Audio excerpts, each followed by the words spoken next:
Welcome to free online classes of physics with Lambos. So in the previous lecture, we studied one concept, combination of the springs, and we got there are two types of combination of the spring, series combination and parallel combination. And from that, we find the time period of spring pendulum. In series combination, we find out the effective value of the spring constant when two or more than two springs are combined in series combination. And from that effective value, we find the time period of spring pendulum. And the second type of combination, which was the parallel combination of the spring, we also find out the effective spring constant when two or more than two springs are combined in parallel combination. And from that effective value of spring constant, we find out the time period of the spring pendulum when the springs are combined in parallel combination. So in this lecture, we will discuss about the graphical representation of SHM.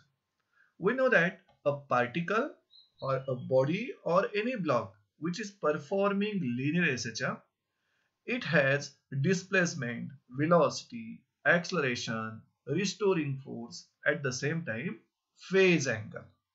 So in this case, the displacement, velocity and acceleration, their values are continuously changing with time. So we will study the variation of displacement with time, variation of velocity with time, and variation of acceleration with time. And that is nothing but graphical representation of SHM. Means simply we will draw the graphs showing the variation of displacement with time, the velocity varying with time, and third one is the variation of acceleration with time. And this is nothing but graphical representation of SHM. And this graphical representation we will discuss in the two cases.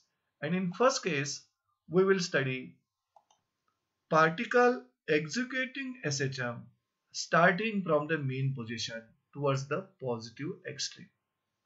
म्हणजे इथं जे particle आहे linear SHM perform करणारं, that particle is starting its motion from the mean position, and from that mean position particle is moving towards positive extremity. So this was the first case, and in the second case we will study particle executing SHM. Okay, no problem. Particle executing SHM starting from the positive extreme position, means motion from where it is started, that is divided into two cases. If particle is starting from the mean position, that we will study in the case first, and if the particle is starting from the extreme position, then their displacement, velocity and acceleration, या जे graphical representation येईल, that will be studied in the case second. So case first we will discuss here. In this case first, particle which is performing SHM, it starts SHM from the mean position, and from that mean position it is moving towards positive extremity.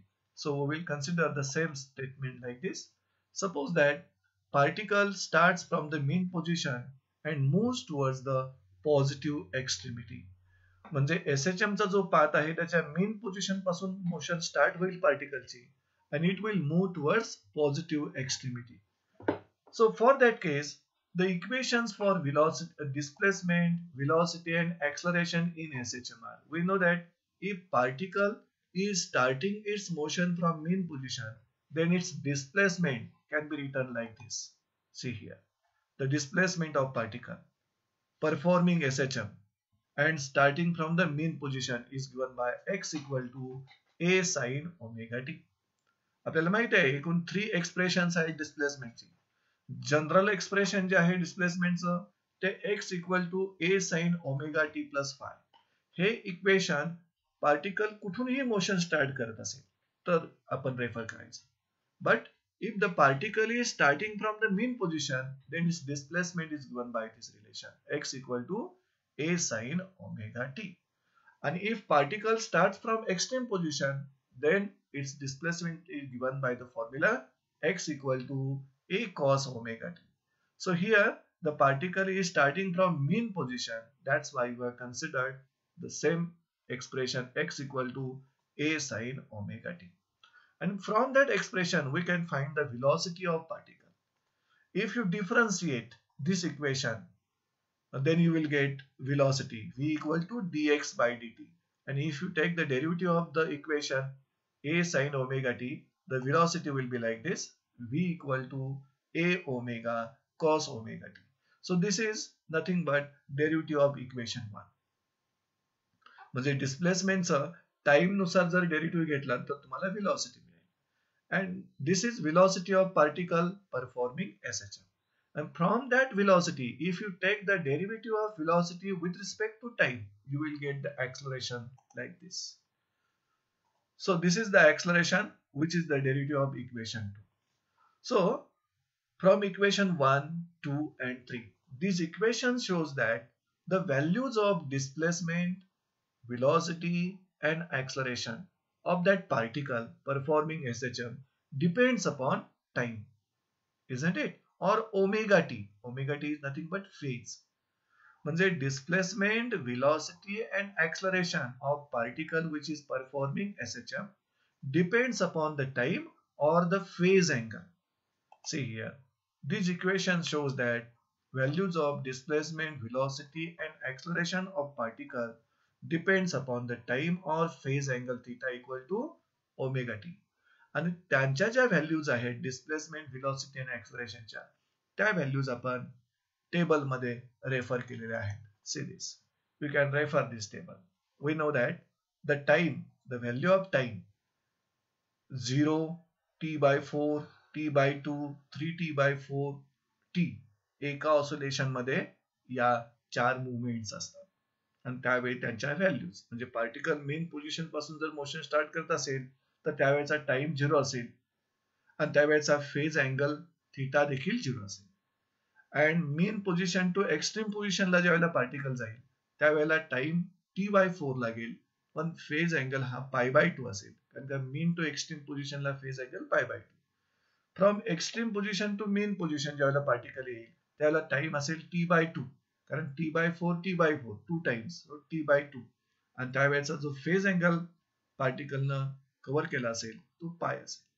आता main position पासून particle ज्यावेळेला left एक्स्ट्रीमला जाईल त्यावेळेला total time असेल तो 3t/4 आणि total phase असेल तो 3π/2. and from left extreme to mean position once again the total time will be t. This is nothing but period of SHM. आणि त्यावेळी जो फेज अँगल पार्टिकलने डिस्क्राइब केला असेल तो 2π असेल. So that will be the one oscillation completed by the particle. After one oscillation, particle will again move towards the right extreme position, and that will be the time 5t/4 and angle will be 5π/2. So with this time, the displacement is changing. With this time or phase, velocity, acceleration are also changing. So in this table, we find the values of displacement by putting the phase angle omega t or time these values. म्हणजे x equal to a sin omega t, omega t च्या values किंवा टाइमच्या values तुम्ही जर इथं substitute केल्या तर येणाऱ्या डिस्प्लेसमेंटचे value इथे आहेत. So displacement for time t equal to 0 or angle omega t equal to 0, you will get 0. Then for angle π/2 displacement you will get plus a. For angle pi displacement will be the 0. For angle 3π/2 the displacement will be minus a, कारण sin 3π/2 is -1. And for angle 2π the displacement will be 0 once again. And next one oscillation complete इथं झालं. आता beginning of the second oscillation for angle 5π/2 म्हणजे right एक्स्ट्रीमला ज्यावेळेला particle पुन्हा एकदा जाईल त्यावेळेचं displacement येईल आणि अशा डिस्प्लेसमेंटच्या व्हॅल्यूज पुन्हा इथून पुढे रिपीट होत जातील. Now from equation 2 by substitute the value of omega t या ओमेगा टीच्या व्हॅल्यू जर तुम्ही इक्वेशन 2 मध्ये सबस्टिट्यूट केलात तर cos 0 1, दॅट्स वाय व्हेलॉसिटी तुम्हाला a ओमेगा मिळेल. cos pi by 2 0, त्यामुळे व्हेलॉसिटी तुम्हाला 0 मिळेल. cos pi minus 1, velocity minus a omega मिळेल. cos 3 pi by 2 0, velocity 0 मिळेल. cos 2 pi 1, you will get the velocity a omega. आणि इथं एक ऑसिलेशन पूर्ण झाल्यामुळं इथून पुढं velocityच्या व्हॅल्यूज पुन्हा एकदा रिपीट होतील. So from equation 3 you will get the values of acceleration. So first of all sin omega t equal to 0 म्हणजे पहिल्या अँगलला phase अँगलला 0, you will get the acceleration 0. Sin pi by 2, this value sin pi by 2, you will get minus a omega square. Next sin pi you will get 0. Sin 3 pi by 2, sin 3 pi by 2 is minus 1 and this minus 1 you will get plus a omega square. Next sin 2 pi, once again 0. One oscillation complete झालं आणि इथून पुढं ऍक्सलरेशनच्या values पुन्हा एकदा repeat होत जातील. So this table shows that variation of displacement with time or with phase. Also this table shows variation of velocity of particle with time or phase and variation of acceleration of particle with time or phase. So from this table we can draw the curves or the graph which shows the variation of displacement, velocity and acceleration of particle with time or with phase. आणि ते curves म्हणजेच graphical representation of SHM when particle starts from mean position. So using this table we can draw the graphs, we can draw the curves. So let us see in the next slide. So with the help of above table we can draw the graphs of displacement, velocity and acceleration against the time or phase. त्यातील first curve जो असेल तो first graph किंवा first curve will show variation of displacement with time किंवा phase म्हणू शकता या relation. Second graph जो आहे it shows variation of velocity with time according to this equation v equal to a omega cos omega t. हेच equation sign मध्ये तुम्ही असं लिहू शकता. आणि तिसरा जो ग्राफ आहे that will show variation of acceleration with time according to this equation a equal to minus a omega square sin omega t. आणि हेच minus a omega square sin omega t we can write like this a omega square sin omega t plus pi. So the curves showing the variation of displacement with time is the first, variation of velocity with time is the second, and variation of acceleration with time is the third.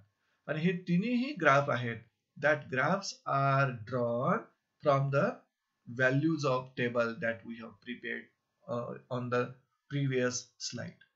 So in this case you can see here particle is starting its motion from the mean position, that's why displacement is 0. But at mean position velocity is maximum but acceleration is 0. म्हणजे आपल्याला माहिती आहे displacement maximum कुठं असणार, minimum कुठं असणार, velocity maximum कुठं, minimum कुठं, ऍक्सलरेशन मॅक्झिमम कुठं, मिनिमम कुठं. जिथं डिस्प्लेसमेंट मॅक्झिमम तिथं ऍक्सलरेशन पण मॅक्झिमम आणि जिथं डिस्प्लेसमेंट मिनिमम तिथं ऍक्सलरेशन मिनिमम. पण व्हेलॉसिटी अपोजिट आहे यांच्या, जिथं डिस्प्लेसमेंट मिनिमम तिथं velocity maximum. So at the mean position particle is starting its motion, displacement 0 आहे, but velocity maximum, but it is positive because the particle is moving towards right extreme position, that's why velocity is positive and maximum but acceleration is 0. आता mean position पासून particle ज्यावेळेला right extreme ला shift होईल त्यावेळेला time त्याला लागेल t/4 किंवा angle जो लागणार आहे तो π/2.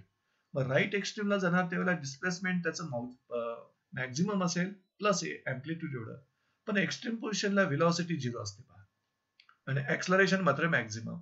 इथं डिस्प्लेसमेंट आणि ऍक्सलरेशन हे अपोजिटली डायरेक्टेड असल्यामुळं डिस्प्लेसमेंट पॉझिटिव्ह आहे, ऍक्सलरेशन मात्र निगेटिव्ह आहे. From right extreme the particle will again come to the mean position. The time required will be t/2 म्हणजे फेज अँगल जर घेतला असता इथं तर तो फेज अँगल इथं पाय आला असता. आता इथं मीन पोझिशनला डिस्प्लेसमेंट 0 पण velocity maximum but minus A omega, कारण particle is moving towards the left extreme now, but acceleration was again 0. आता मीन पोझिशन पासून पुन्हा पार्टिकल लेफ्ट एक्स्ट्रीमला जर जाणार असेल, if particle is moving towards left extreme, then the time required will be again t by 4 once again, total time 3t by 4, आणि angle घेतला असता तर 3t by 2 आला असता. आता इथं पार्टिकल लेफ्ट एक्स्ट्रीमला आहे, त्यामुळे displacement maximum but minus A, because it is towards negative. पण एक्स्ट्रीम पोझिशनला व्हेलॉसिटी 0 असते, 0 आहे पहा, आणि ऍक्सलरेशन पण मॅक्झिमम असणार, that will be plus A omega square. आता इथं ऍक्सलरेशन पॉझिटिव्ह पण डिस्प्लेसमेंट निगेटिव्ह, कारण दोघांच्या डायरेक्शन अपोजिट आहे. After that particle will move from left extreme to mean position. Once again t by 4 extra time. But total time तुम्हाला मिळेल capital T. पण phase घेतला असता तर आला असता तो 2 पाय. मग मीन पोझिशनला ज्यावेळेला पार्टिकल पुन्हा एकदा येईल त्यावेळेला पार्टिकलचं 1 ऑसिलेशन कंप्लीट झालं असेल, आणि मेन पोझिशनला डिस्प्लेसमेंट आणि ऍक्सलरेशन दोघेही 0, but velocity is maximum once again. So in this way particle will complete its 1 oscillation, आणि यानंतर particle will repeat its motion again and again. म्हणजे या ज्या व्हॅल्यूज आहेत डिस्प्लेसमेंटच्या, इथं आलेल्या व्हॅल्यूज आहेत डिस्प्लेसमेंटच्या, that will repeat after this 1 oscillation. So from this graph we will clearly understand that how the displacement, velocity and acceleration are changing with time or phase. हे same graph तुम्ही with phase देखील plot करू शकता. म्हणजे जर तुम्हाला exam मध्ये विचारलं show the variation of displacement, velocity and acceleration with time, then you have to refer the same diagram. But with phase म्हटलं तर इथं instead of time you have to write theta that is equal to omega t, आणि इथल्या values आहेत ना त्या values मात्र इथं t by 4 न घेता इथं तुम्हाला pi by 2 लिहायला पाहिजे. t by 2 न लिहिता इथं तुम्हाला pi लिहायला पाहिजे. 3t by 4 ऐवजी 3t by 2 लिहायला पाहिजे, आणि t ऐवजी 2 pi या व्हॅल्यूज तुम्हाला लिहावं लागेल. कारण डिस्प्लेसमेंटचे व्हेरिएशन टाइम नुसार पण होत आहे आणि डिस्प्लेसमेंटचे व्हेरिएशन फेज नुसार पण होत आहे. तुम्हाला कोणत्या पद्धतीने ग्राफ विचारतात त्या पद्धतीनं एक्स ऍक्सिस वरच्या व्हॅल्यूज तुम्ही रिप्रेझेंट करायच्या आहेत. So from this graph we can draw total 6 conclusions. एकूण 6 कन्क्लुजन्स या ग्राफ वरून आपण फाइंड आउट करू शकतो. पहिलं कन्क्लुजन कोणतं पहा, इथं आपल्याला लक्षात येईल की डिस्प्लेसमेंट असेल, व्हेलॉसिटी असेल, ऍक्सलरेशन असेल, these are varying according to time, and after time T 1 period नंतर त्यांच्या व्हॅल्यूज पुन्हा रिपीट होतात. मग जी मोशन रिपीट होते त्याला तुम्ही पिरियडिक मोशन म्हणता. So first conclusion will be like this, displacement, velocity and acceleration are the periodic functions of time. हे पहिलं कन्क्लुजन झालं. सेकंड कन्क्लुजन, इथं तुम्हाला 3 ग्राफ्स मिळत आहेत, 3 कर्व्स आहेत. त्यापैकी डिस्प्लेसमेंट टाइम कर्व आणि acceleration time curve, you can see here, displacement time curve and acceleration time curve, these are the sine curves, कारण साइन टर्म आलेले आहे त्यामध्ये. But velocity time curve is the cosine curve. इथं तुम्ही कोस ची value तुम्ही साइन मध्ये कन्वर्ट करून लिहिलेली आहे. This is the second conclusion. Which one? Displacement time and acceleration time curves are the sine curves, but velocity time curve is the cosine curve. हे सेकंड कन्क्लुजन झालं. आता थर्ड कन्क्लुजन महत्वाचं आहे. Third, fourth आणि fifth. Third conclusion मध्ये आपण phase angle इथं सांगणार आहोत बिटवीन डिस्प्लेसमेंट अँड व्हेलॉसिटी. हे पहा, इक्वेशन डिस्प्लेसमेंटचा तुम्ही रेफर करा, x equal to a sin omega t, आणि इक्वेशन व्हेलॉसिटीचा रेफर करा, a omega cos omega t ऐवजी आपण साइन मध्येच लिहूया, a omega sin omega t plus pi by 2. आता या दोघांच्या अँगल मधला जर डिफरन्स घेतला तर तो डिफरन्स मिळतो तुम्हाला पाय बाय 2, आणि तो अँगल म्हणजेच फेज अँगल असतो. त्यामुळे तुम्ही म्हणू शकता the phase difference between displacement and velocity is पाय बाय 2. हे तुमचं थर्ड कन्क्लुजन झालं. तसं व्हेलॉसिटी आणि ऍक्सलरेशन मधला फेज डिफरन्स ह्या इक्वेशन मधून घ्यायचं, कारण का फेज डिफरन्स घेताना एक तर साइन फंक्शन दोन्ही ठिकाणी पाहिजे किंवा दोन्ही ठिकाणी कॉस फंक्शन पाहिजे. मग आपण व्हेलॉसिटी साइन मध्ये लिहिलेली आहे आणि ऍक्सलरेशन पण साइन मध्ये लिहिलेलं आहे. मग ह्या दोघांच्या अँगल मधला जर डिफरन्स घेतला तर तो फेज अँगल असेल, फेज डिफरन्स असेल. कारण phase in SHM is nothing but phase angle. मग इथला फेज अँगल आहे omega t plus pi by 2 आणि इथला फेज अँगल आहे ओमेगा टी प्लस पाय. Then what will be the difference between the phase angle? That will be the phase difference. So phase difference between velocity and acceleration जर difference घेतला तर तुम्हाला पुन्हा पाय बाय 2 मिळेल. म्हणजे चौथं conclusion, phase difference between velocity and acceleration is पाय बाय 2. आणि पाचवं conclusion, phase difference between displacement and acceleration, त्या दोघांच्या फेज अँगल मधला डिफरन्स घेतला तर तुम्हाला पाय मिळेल. So phase difference between displacement and acceleration is pi. Phase difference between displacement and velocity is pi by 2. Phase difference between velocity and acceleration is pi by 2. हेच तुम्ही ग्राफ वरून देखील समजावून घेऊ शकता. सी हिअर, इथं डिस्प्लेसमेंटची व्हॅल्यू 0 आणि इथं व्हेलॉसिटी मात्र इथं मॅक्झिमम आहे पॉझिटिव्ह एक्स्ट्रीमला. म्हणजे डिस्प्लेस मीन पोझिशन आणि पॉझिटिव्ह एक्स्ट्रीम यांच्यामधला अँगल हा पाय बाय 2 असतो. म्हणजे तुम्ही म्हणू शकता डिस्प्लेसमेंट आणि व्हेलॉसिटी यांच्यामधला फेज डिफरन्स पाय बाय 2 आहे.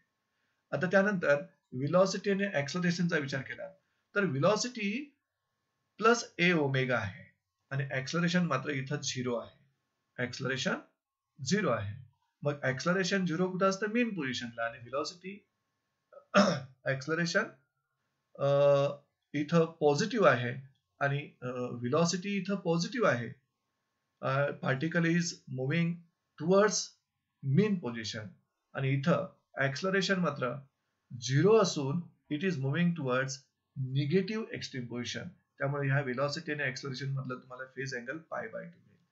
आणि पुन्हा डिस्प्लेसमेंट आणि ऍक्सलरेशनचा विषय केला तर इथं पहा, particle is moving towards right extreme position, displacement positive आहे आणि इथं acceleration is towards the negative value. त्यामुळं displacement is moving towards positive value and acceleration is having negative value. That's why the angle difference between the displacement and acceleration is pi radian. So let us learn the conclusions once again. See here, conclusions from the graph. First conclusion, displacement, velocity and acceleration of SHM are periodic functions of time. कारण त्यांच्या value ज्या आहेत त्या after one period that values are repeating itself. Second, displacement time curve आणि acceleration time curve हे sine curves आहेत, while velocity time curve हा फक्त cosine curve आहे. त्यानंतर पुढची 3 कन्क्लुजन्स ही फेज डिफरन्स मधील आहे. जसं आपण म्हटलं, फेज डिफरन्स ऑफ पाय बाय 2 रेडियन आहे बिटवीन डिस्प्लेसमेंट अँड व्हेलॉसिटी. तितकाच फेज डिफरन्स आहे व्हेलॉसिटी आणि ऍक्सलरेशन मधला. पण डिस्प्लेसमेंट आणि ऍक्सलरेशन मधला फेज डिफरन्स हा पाय आहे. See here, there is a phase difference of pi radian between displacement and acceleration. आणि 6th जे कन्क्लुजन आहे ते कन्क्लुजन काय सांगतं, 3 कर्व्स आपल्याला मिळालेले आहेत, 3 ग्राफ्स मिळालेले आहेत. त्या तिन्ही ग्राफचे जे शेप्स आहेत, that shapes are repeating after angle of 2 pi radian or after time of t period. See here, the shapes of all the curves, total 3 curves आहेत आपल्याकडे, 3 graphs आहेत, gets repeated after angle 2 pi radian or after time t period. So in this way we studied graphical representation of SHM in first case. म्हणजे इथं जे तुम्हाला 3 graphs मिळाले ते 3 graphs कशासाठी? That graph shows the variation of displacement, velocity and acceleration of particle performing SHM when it starts its motion from the mean position. Now we will shift towards the one more graphical representation of SHM, but for the second case. या second case मध्ये particle performing SHM starting its motion from the extreme position.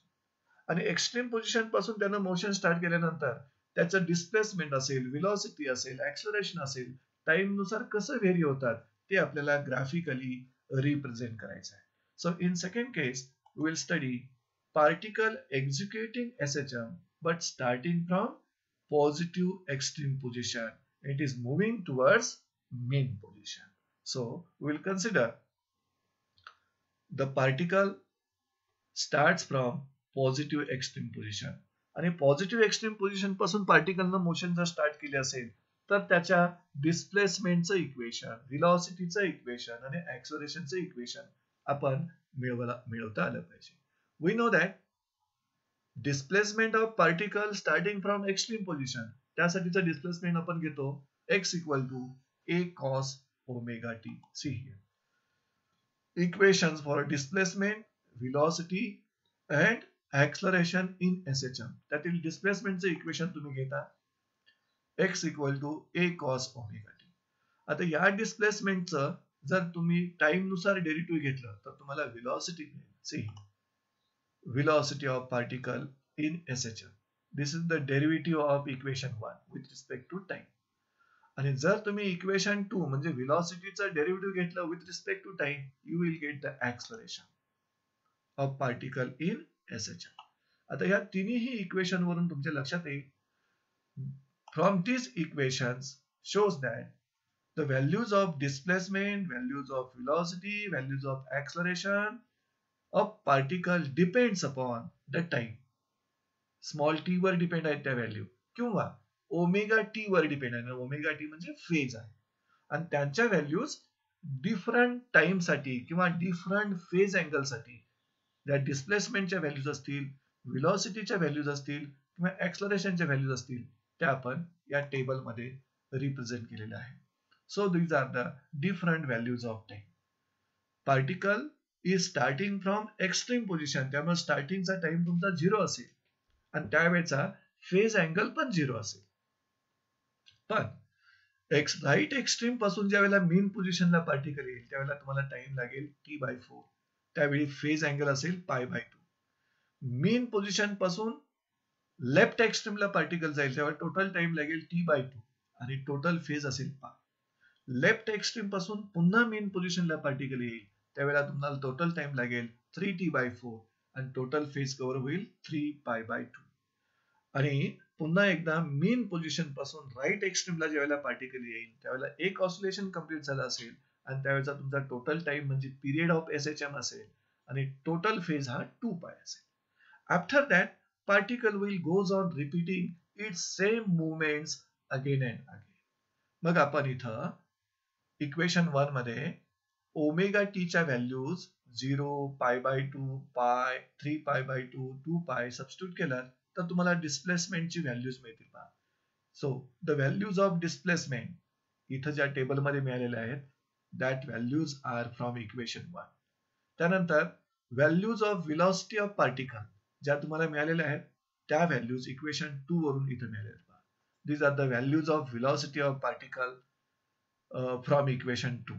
या equation 2 मध्ये omega टीच्या values तुम्ही substitute करू शकता पहा, इथं दिलेल्या व्हॅल्यूज आहेत त्या. आणि इक्वेशन 3 मध्ये ओमेगा टीच्या व्हॅल्यूज जर तुम्ही सबस्टिट्यूट केल्या 0, π/2, π, 3π/2, 2π, 5π/2 तर ज्या व्हॅल्यूज येतील त्या तुम्हाला ऍक्सलरेशनच्या व्हॅल्यू मिळतील आणि त्या ऍक्सलरेशनच्या व्हॅल्यूज आपण या टेबल मध्ये इथं मेन्शन केलेले आहेत. So this table shows that how the values of displacement, how the values of velocity, how the values of acceleration are depend upon the time or phase angle. And from this table we can draw the curves or graph which shows the variation of displacement, velocity and acceleration with time or with phase.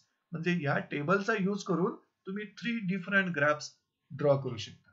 पहिला graph will show the variation of displacement with time or phase. Second graph will show the variation of velocity with time or phase. And third graph will show the variation of acceleration with time or phase. So let us refer the graphs. So with the help of above table, आता तुम्ही तो table बघितला, त्या table मध्ये डिस्प्लेसमेंटच्या values मिळाल्या आपल्याला, व्हेलॉसिटीच्या values मिळाल्या आणि ऍक्सलरेशनच्या व्हॅल्यूज मिळाल्या. with the help of above table, we can draw the graphs of displacement, velocity and acceleration against time or phase. मग तुम्ही टाइमच्या व्हॅल्यूज घेतल्यात तर डिस्प्लेसमेंट वर्सेस टाइम ग्राफ होईल आणि फेजच्या व्हॅल्यूज घेतल्यात तर डिस्प्लेसमेंट वर्सेस फेज हा ग्राफ होईल. इथं आपण डिस्प्लेसमेंट वर्सेस टाइमच्या व्हॅल्यूज घेतलेल्या आहेत. So first graph will show the variation of displacement with time. According to this equation, x equal to a cos omega t. Second graph will show the variation of velocity with time according to equation v equal to minus a omega sin omega t. And the third graph जो आहे will show the variation of acceleration with time according to this equation. आणि त्यांचे respective graph आपण refer करू. See here. First graph shows the variation of displacement with time. आणि हा graph आपण table मधील डिस्प्लेसमेंटच्या व्हॅल्यूज टाइम नुसार प्लॉट केलेले आहेत. Second graph is showing the variation of velocity with time. Using the different values of velocity with time, we have plotted this graph. And third one is the graph showing the variation of acceleration of particle with time. आणि पुन्हा एकदा तुमच्या लक्षात येईल की पार्टिकलनं right extreme पासून motion store केलेले आहे सेकंड केस मध्ये. मग राईट एक्स्ट्रीमला डिस्प्लेसमेंट मॅक्झिमम असताना पॉझिटिव्ह असतं पण व्हेलॉसिटी 0 असते आणि ऍक्सलरेशन मात्र तुम्हाला मिळालं मायनस ए ओमेगा स्क्वेअर. डिस्प्लेसमेंट आणि ऍक्सलरेशन, डिस्प्लेसमेंट पॉझिटिव्ह आहे, ऍक्सलरेशन निगेटिव्ह आहे आणि बरोबर आहे त्या दोघांचे डायरेक्शन एक्झॅक्टली अपोजिट असतात. त्यानंतर पार्टिकल राईट एक्स्ट्रीम पासून मीन पोझिशनला आल्यानंतर डिस्प्लेसमेंट 0 होईल, ऍक्सलरेशन 0 होईल पण व्हेलॉसिटी मात्र मॅक्झिमम असेल पण निगेटिव्ह असेल. का तर particle is moving towards negative extreme position. After that negative एक्स्ट्रीमला ज्यावेळेला पार्टिकल जाईल त्यावेळी त्याचं डिस्प्लेसमेंट मॅक्झिमम होईल, ऍक्सलरेशन मॅक्झिमम होईल पण व्हेलॉसिटी मिनिमम म्हणजे 0 असेल. आता राईट एक्स्ट्रीम पासून पार्टिकल पुन्हा एकदा लेफ्ट एक्स्ट्रीम पासून पार्टिकल पुन्हा एकदा मीन पोझिशनला येईल त्यावेळी मीन पोझिशनला त्याची व्हेलॉसिटी मॅक्झिमम असणार पण डिस्प्लेसमेंट आणि ऍक्सलरेशन मिनिमम म्हणजे 0 असणार. आणि मीन टू राईट एक्स्ट्रीमला ज्यावेळेला पार्टिकल येईल त्यावेळी राईट एक्स्ट्रीमला पुन्हा एकदा डिस्प्लेसमेंट मॅक्झिमम, ऍक्सलरेशन मॅक्झिमम पण व्हेलॉसिटी मात्र मिनिमम म्हणजे 0. एक ऑसिलेशन पूर्ण होईल. So from this graph we can draw again same 6 conclusion that we have discussed in the case first. I will revise that conclusions once again. या ग्राफ वरून आपल्याला असं लक्षात येतं की डिस्प्लेसमेंट, व्हेलॉसिटी आणि acceleration are the periodic functions of time. Time नुसार या तिघांच्याही व्हॅल्यूज रिपीट होत आहे. हे पहिलं कन्क्लुजन. सेकंड कन्क्लुजन मध्ये यातील डिस्प्लेसमेंट टाइम कर्व आणि ऍक्सलरेशन टाइम कर्व हे कोसाइन कर्व आहे पण व्हेलॉसिटी टाइम कर्व हा फक्त साइन कर्व आहे. हे सेकंड कन्क्लुजन झालं तुमचं. थर्ड, फोर्थ आणि फिफ्थ ही कन्क्लुजन सेमच आहेत फेज डिफरन्स विषयी. तुम्ही बघू शकता या ग्राफ मध्ये देखील the phase difference between displacement and velocity is π/2 radian. Phase difference between velocity and acceleration is again π/2 radian, but phase difference between displacement and acceleration you can see here. Displacement is towards the mean position. Are you getting it? त्यावेळी acceleration ची value minus होती. That's why phase difference between displacement and acceleration is pi radian. Same conclusions आहेत phase difference विषयीची. आणि sixth conclusion जे आहे, safe of the all curves, see here, this is the curve of displacement versus time, this is the curve of velocity versus time, this is the curve of acceleration versus time. ह्या कर्व्हचे जे shapes आहेत ते shape repeats after angle of 2 pi radian or after time of t period. म्हणजे या time पर्यंत 0 to this capital T जो shape आलेला आहे कर्वचा तोच शेप पुन्हा एकदा रिपीट होईल टाइम टी साठी.